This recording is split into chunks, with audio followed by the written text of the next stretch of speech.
You're looking at the picture of your newly bought, exorbitantly expensive car. Why the picture?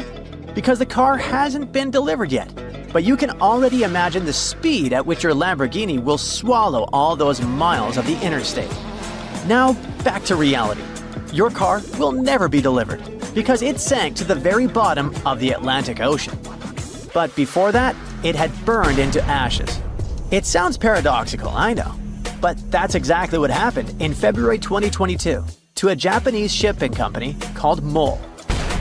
Then, a tragic accident wiped out over 4,000 cars in one go.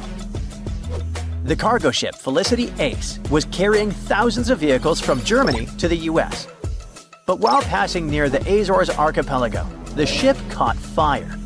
It could have started with a faulty lithium battery in an electric car, and then there was no stopping it. The entire crew had to be evacuated, and the ship itself was burning uncontrollably for a week. Then, people faced the next challenge. How do you even move a ship this size after such enormous damage?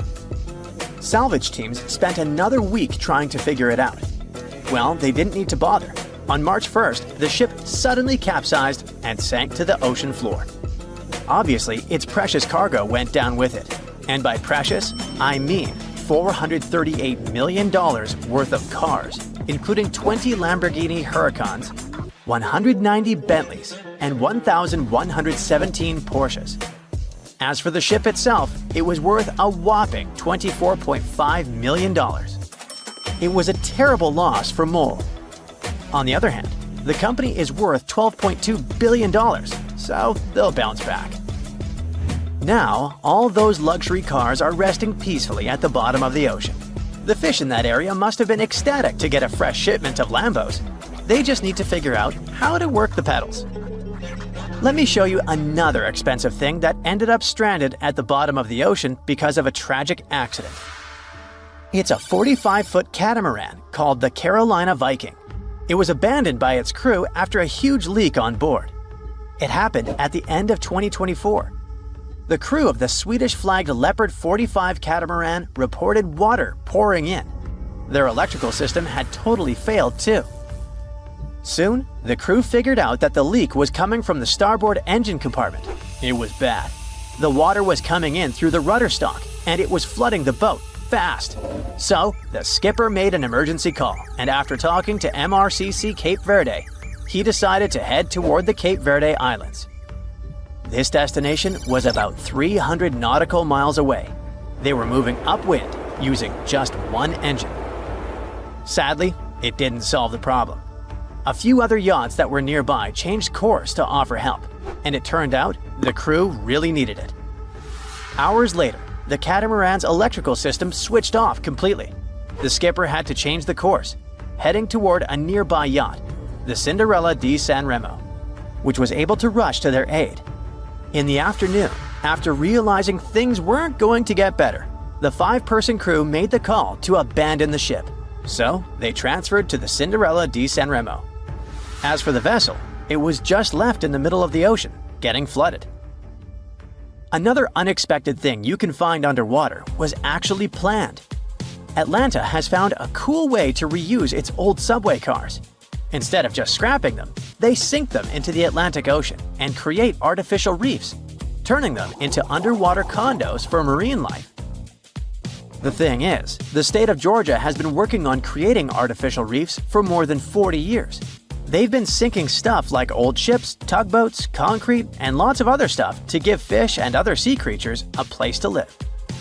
Normally, the ocean floor along Georgia's coast is just a bunch of sand and shells, so there's not much for fish to hide in or grow around. That's why creating such mini ecosystems where fish can find shelter, spawn, and just do their own thing is so important.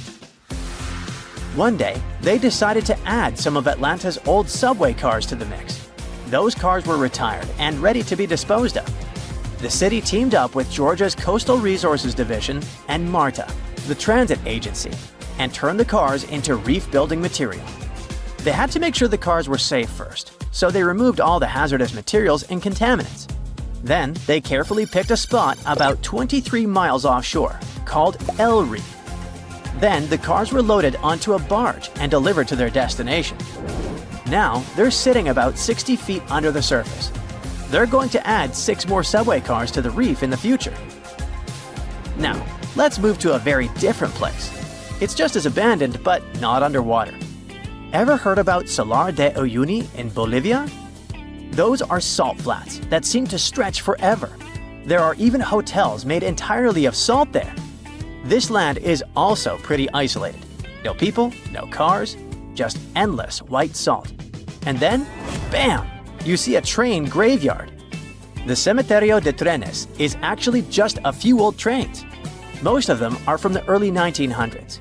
At that time, they were imported from Britain.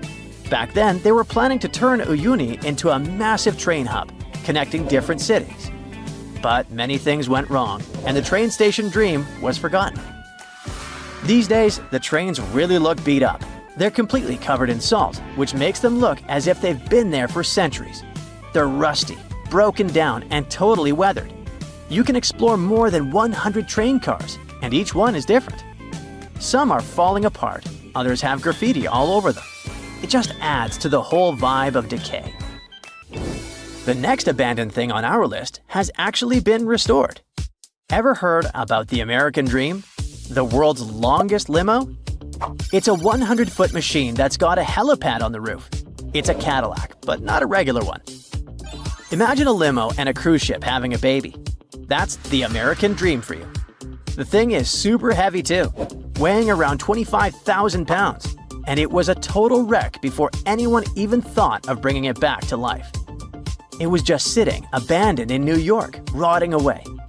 Some guys tried fixing it up at the AutoZeum, but that didn't work out. So they tried hauling it to the Deserland Park Car Museum for another shot. The trip wasn't smooth. The hood flew off somewhere along the way and disappeared forever, but they still managed to truck this thing down in pieces.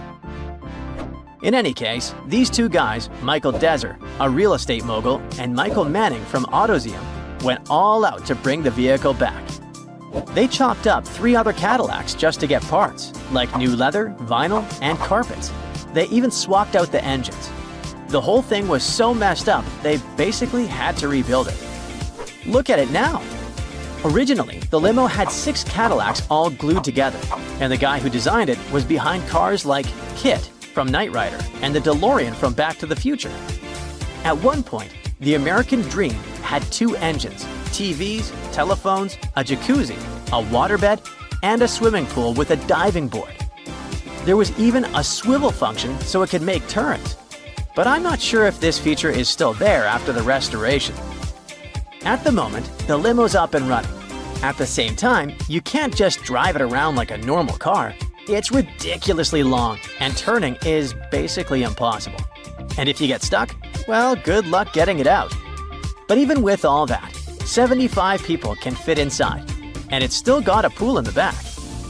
The interior is not completely finished yet, but still, this thing is insane. A Portuguese archaeologist just discovered a bunch of sunken ships filled with gold, including a Spanish galleon with 22 tons of gold and silver. This much gold today is worth about $2 billion, and this is the money from one ship alone. Archaeologist Alexandre Monteiro made this discovery almost by accident. He was studying some documents when he found some information about a ship that went missing in 1615, and he decided he wanted to find it. After many years, Alexandre found not just this specific ship, he actually discovered 8,620 shipwrecks in the waters of Portugal alone. Out of this number, 250 are gold-filled shipwrecks, a discovery that would make any Jack Sparrow shake in his boots.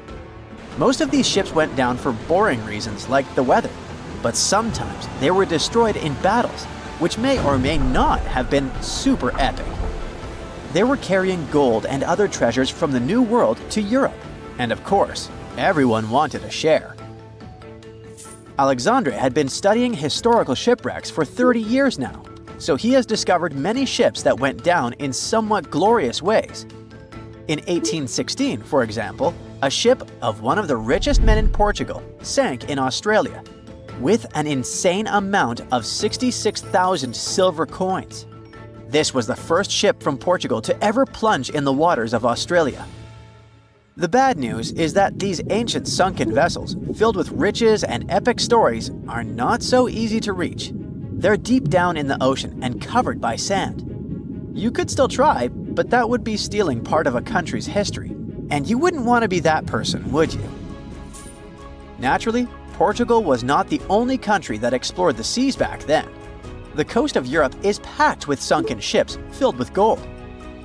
In fact, there are about 1 million historical shipwrecks underwater right now, and the treasures abandoned under the sea might be worth around $60 billion. It's an insane amount of money, but let me tell you that these gold-filled sunken ships aren't really worth the hassle. There are many stories of maritime treasure discoveries that turned into insane lawsuits and even long jail time. Our first story starts in 1746, when a violent storm crashed a ship called Prince de Conti near an island in Brittany. The ship was filled with tea, ceramics, and 100 gold ingots. Of course, the owners of the ship tried to save the loot, but if it's not easy now, imagine how it was back in the 18th century. It took more than 200 years for the vessel to be found. It finally happened in 1975, when a group of French men discovered it and decided to take pretty much every valuable thing they could find. Now, I said these things were not worth the trouble for a reason. In France, if you find anything that can be historical, you must declare it to the local authorities within 48 hours. Fail to comply, and you will be committing something known as a crime. To be fair, our French friends here did declare their findings, but only the corroded cannons from the ship. And the gold? Well, they sold it.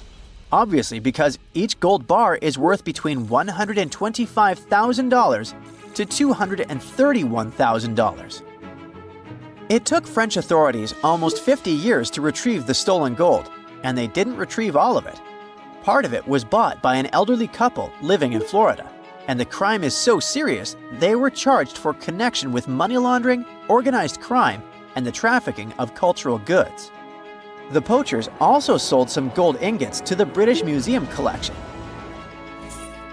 Now, let's go back to the 1850s, when a steamer called SS Central America traveled from Panama to California and back again. This was during the Californian Gold Rush, a time when 300,000 people moved to California to dig for gold. Because the travel route was not easy breezy, people needed to carry their gold around on big ships. This is where our friend SS Central America comes in. In 1857, the ship had 578 people on board and about 10 tons of gold.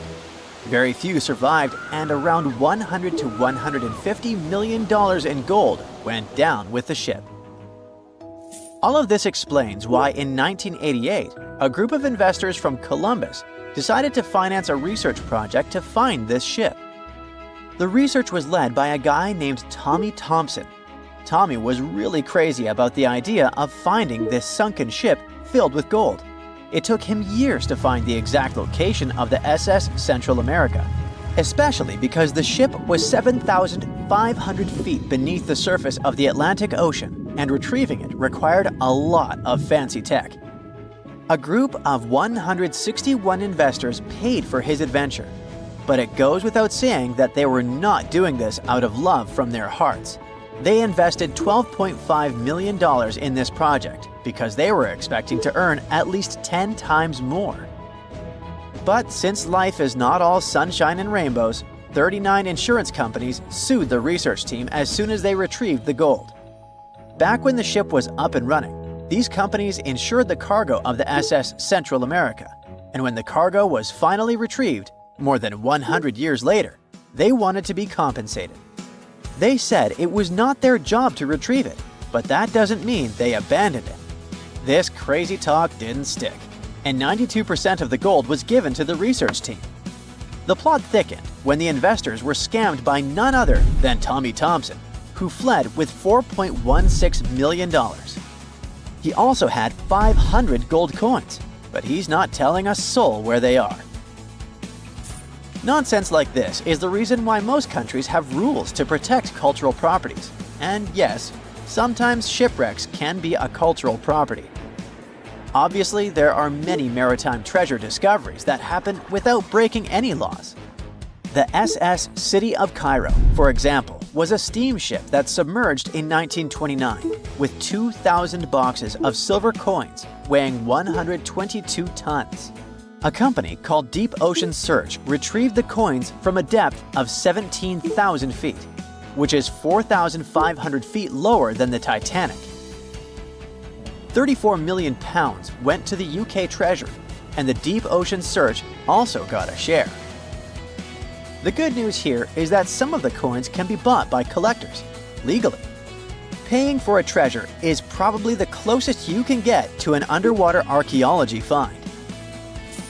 I know, all I did was destroy your piracy dreams.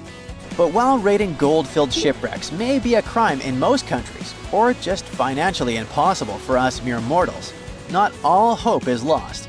There is about $771 trillion worth of gold lying on the ocean floor, and it doesn't have an owner.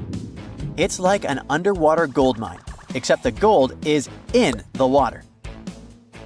You know how the water of the ocean is salty?